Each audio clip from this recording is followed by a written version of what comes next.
dadausan ng mga classroom. Kasi dati talaga, hindi nila ina-expect yung pasok ng grade 12. Kaya yung session, minsan nagkakaroon ng double, triple session.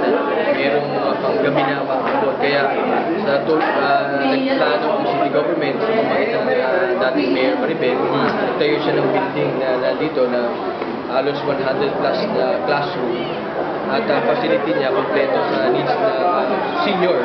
Kaya kung makikita nyo dyan, mayroong mga laboratory, mayroon dyan mga venue para sa mga seminars nila. Meron talagang kompleto, hindi lang puro classroom.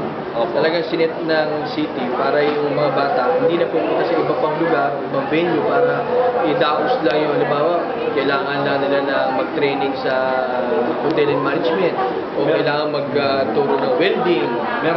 Lahat nandiyan na yan. Kaya mga bata sa Rizal High, ito yung mangyayaring sentro namin ng senior high school. Pero actually meron pa kami iba, tatlo, apat pa yung area namin, pero ito yung pinakamalaki.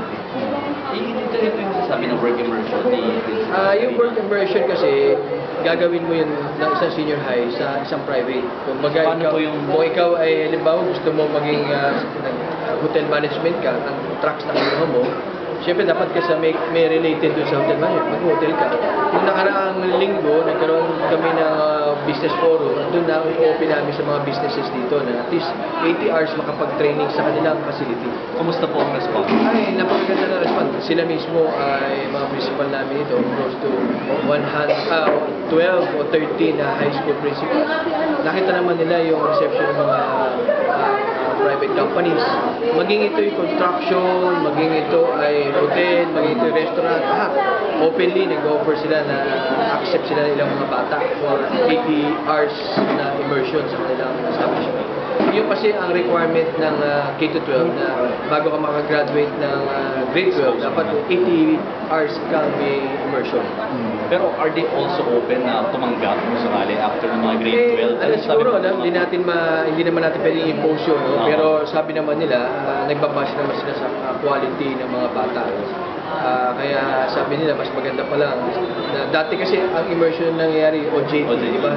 College. Ito naman, high school. Kaya sabi nga nila, na-orient pa lang nila kagad ang bata kahit high school pa lang. Na kung gusto mo talaga magpumasok sa industry ng sa hotel ganito, hotel management, dapat pala high school yun, identify mo na ano yung mga kailangan mong gawin. Kaya, pabor naman sa kanila. Yung pagtanggap, syempre, pribileho na nila yun kung gusto nila o hindi. Pero sabi nga namin, mas bibigyan namin na importansya na kung paano mga establishment sa Pasig na kinukuha mga taga-Pasig lang.